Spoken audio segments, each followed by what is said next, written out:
The Princess and the Human, Chapter 43. So, yeah, that's the gist of it. Nadine finished her retelling of the events of last night.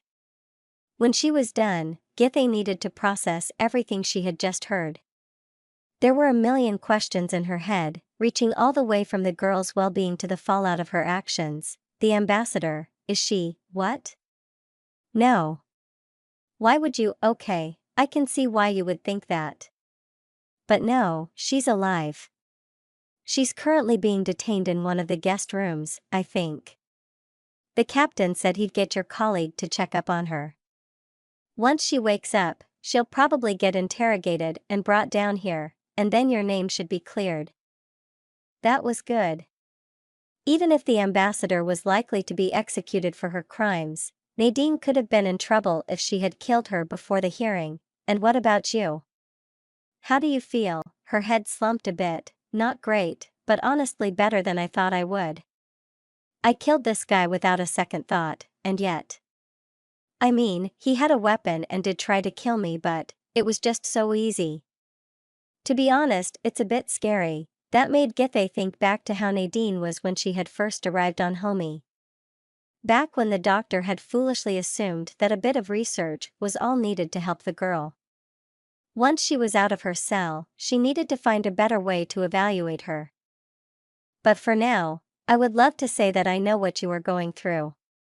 Unfortunately, I can't. I have a long way in front of me to understand everything about you. But I promise that I will not leave you alone in this. I might not yet have found a way to truly help you, but know that I am here for you. Know that you can always come to me with your sorrows, that you can always talk to me. And I am sure that, if Her Highness were with us right now, I guarantee you that she would tell you the same. A glistening wetness started to appear in the small alien's eyes and made the light dance off of them. She swallowed heavily before answering, "Thanks, document. And I promise that I will no longer bottle things up like I did." Both you and Her Highness, Lady Nadine, a call from the entrance interrupted the two. Both turned their head and found a panting Midas standing at the door frame, seemingly having given up on maintaining the strict dignified form the head maid usually insisted on keeping up. "I didn't know you had returned. Oh, sorry, should I have said something? Once I told everything to Keska, I came down here right away." "What's going on? Did something happen?" "Yes. Her Highness is awake." Nadine's eyes opened so wide that they seemed to almost double in size. She threw an apologetic gaze to the doctor, who simply chuckled, both from relief and her reaction. "Just go to her, I'll be fine. As you said, things will sort themselves out from here on." The front end of Silvany's hospital bed had been raised to allow her to sit. Dr. Jarkina had told her that she needed more time to recover and therefore shouldn't leave the bed yet. Said doctor was currently poking one of the fingers on her lower left arm with an apparatus that had a thin rod sticking out of it. The princess's lower pair of arms was currently resting in a noose that was fixed to her shoulders. Each forearm tightly fixed in a splint to keep them straight while the corresponding hands were hanging down limply. "Can you feel this?" he asked as a slight electrical impulse got discharged into her joint, numbly. "That's probably from the pain medication. But you do feel the touch and the electricity." "Yes, I do." Slight prickle. "Can you move the finger?" "No." He then tapped the stick against a finger on her other hand. "What about this one?" "Same. Dull feeling, but I can't move it." Next was her left wrist. "The same here as well?" "Yes." He nodded and put the apparatus away. "As I feared, complete fracture. The wound was closed and splinted well, but you'll have to learn to live with two arms for the foreseeable future. Until your next molting, do not, under any circumstance, attempt to use your lower arms. If the new shell breaks while it is still being formed, you'll have to wait another molting cycle for them to heal. Understood?" "Do you She interrupted herself as a figure appeared in the broken doorframe. Even though she had only been awake for maybe half a day, it felt like ages since the last time she had seen the human girl. As the two locked eyes, a moment in silence followed, during which they simply looked at each other. Or maybe it wasn't complete silence. Maybe Dr. Jarkina was still talking to her. If so, she didn't notice. Doctor, she finally addressed him, not knowing or caring whether or not she was interrupting him. Is there something else you need to do? Well, I wanted to do some more tests. Do they need to happen now? Not necessarily, no. Then please leave us alone for now. He hesitated shortly, but then bowed and left. As soon as he was gone, Nadine dropped all formal etiquette and sprinted to the bed, making Silvany almost flinch. Good morning, Nadine. Is it morning already? It is, she answered with a smile. You are, it is. How are feeling? Well, I'm alive.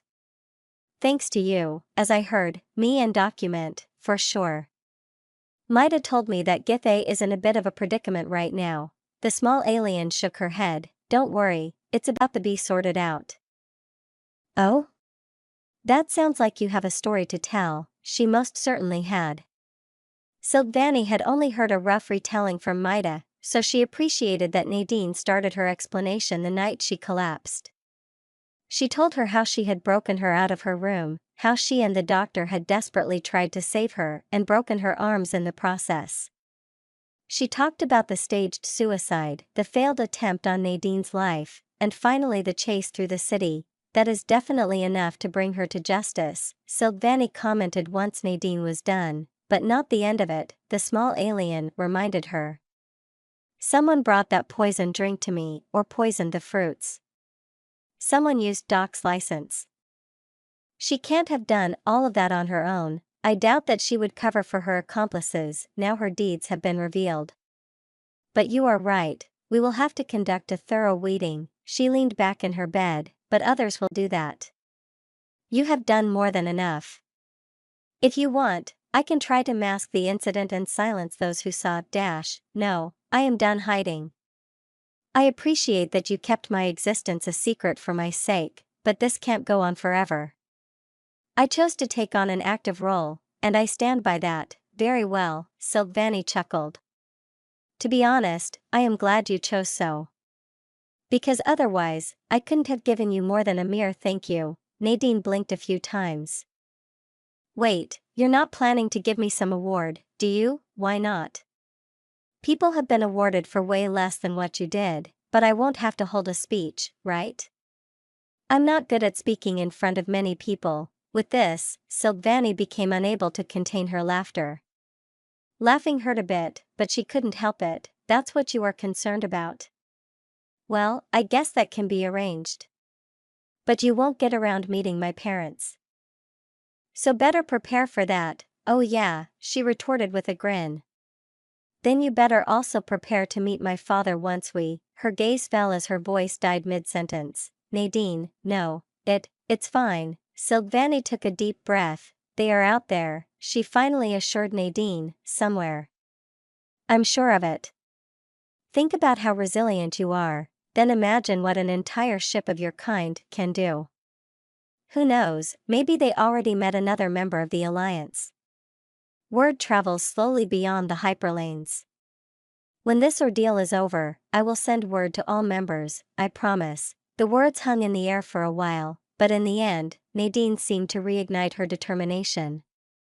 Your Highness, Sil.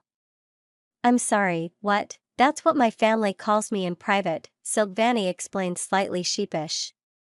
And sometimes not just in private, but... I'm not your family, I couldn't, not? And here I remembered you saying that I'm like a big sister to you, despite being not even half your age. That was just... I was, don't you want us to be like sisters anymore? She knew she was teasing, but she couldn't help it when she saw the alien's face turning a deep red. Oh, of course, but, are you sure that this is okay? I mean, you're a princess, and I'm just someone you may have been when we met. But not anymore, not to me. And that's ignoring the fact that you saved my life. After being the reason it was in danger in the first place, and then saved it again, you were the one who allowed me to carry on. Saving you 1,000 times could not compensate for all the things you did for me. You also averted what could have escalated into the biggest disaster of our world since the Alliance War. Okay, now you are just making shit up. You underestimate political chain reactions. For a moment, both just looked at each other equally defiantly, but in the end, they shared a heartfelt laughter. How about this? Silvany proposed in the end. We stop trying to calculate each other's oaths, debts, and favors, and just say that sisters look out for each other. Nadine gave her a warm smile and nodded. It was a fine solution. That was something both the princess and the human could agree on.